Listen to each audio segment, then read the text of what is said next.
What's up guys, how are we doing? Now in today's video I want to take a little bit of a different approach. I'm going to talk about the concept of how to cope with feeling overwhelmed or stressed. And this is something that most individuals running their own business, particularly younger individuals running digital marketing businesses, e-commerce businesses, whatever it may be, consulting businesses, may face on a daily basis. I took some notes down on my phone yesterday as a bit of a brain dump with 4 or 5 action items I want to highlight to you guys. So let's crack on with the video.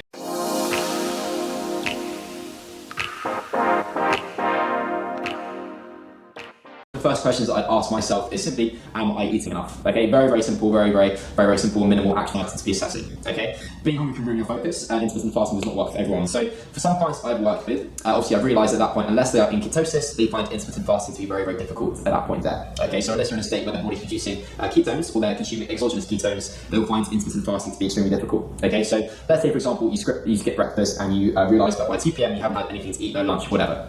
Simple and plain, go and eat some food. Okay, so simple. You probably don't need to sit there and journal all your existential crises and put them into a brain dump. Simply eat some food. Okay, nice and simple. Intermittent fasting is very popular, currently speaking, but unless you're in a state of ketosis, or for example, you are a high responder to intermittent fasting, it's not going to work for everyone. Okay, it's something we have to assess the use of. So make sure you assess that. Action item number 2. Very simple again. Am I consuming too much caffeine? Most of you guys who work at home like I do, my home environment here, will often be consuming too much caffeine. If you are feeling stressed and overwhelmed and unfocused, you can't focus on the task at hand, and you feel like a constant state of anxiety, like a fridge hums, get that background humming, remove caffeine, or at least reduce caffeine sources, okay? More often than not, it's simple things that they often exacerbate stress or overwhelm or feelings of being unfocused, unproductive. As I said, remove caffeine, very simple, stop consuming so much. One action item that I like to incorporate as well, which is very simple and minimal, is as follows. So, I wouldn't necessarily say some of the key action items, but for myself, incorporating my movement breaks into my work blocks is extremely important. Okay, so I personally work for 45 minutes to 50 minutes in every work block, and then from there carry out a bit more of a movement block for 10 to 15 minutes, in which I normally shoot some basketball hoops. Can I get it in? Didn't get it in. For 10 to 15 minutes and play some music in the background. Okay, very simple action item. That would be action item number 3. Take a movement break, take some time out for yourself, focus on an activity which you enjoy. For myself, for example, it's 10 minutes of shooting some basketball hoops in my apartment, and then I'm going to get back to the activity at hand.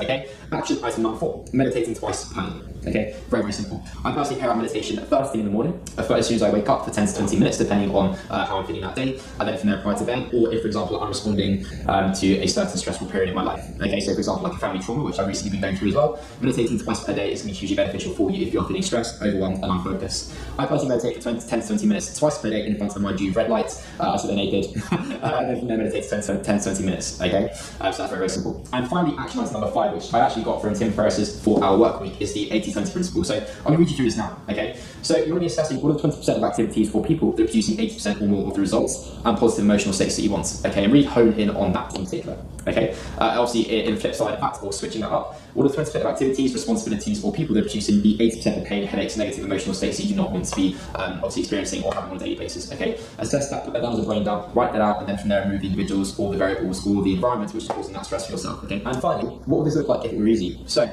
if you're in a task, and let's say for example you are engaging with a client, or let's say for example you are developing a piece of content for your new education company, whatever it may be, okay? What would this look like if it were easy? What would you do if you had a gun to your head and you had to complete the objective at hand within the end of the day? Assess that. What would you do to make it the most time efficient task and be most productive in that? More often than not, as type A personality types, as individuals running their own businesses, as individuals who most likely come from a competitive sports background like myself, who then transferred that element of being competitive into their own businesses, you will make tasks more difficult for yourself than they should be, okay? You feel like you have to be putting in 100% effort all times, 100% intensity in order for a task to be successful. That is not the case. Break it down, obviously refer to what will make the task easy for yourself, and then from there complete those action items moving forward from there. I hope you guys enjoyed today's video. Let me know what you thought in the comments below. Leave the video a thumbs up, subscribe to the channel, and I shall see you in the next one.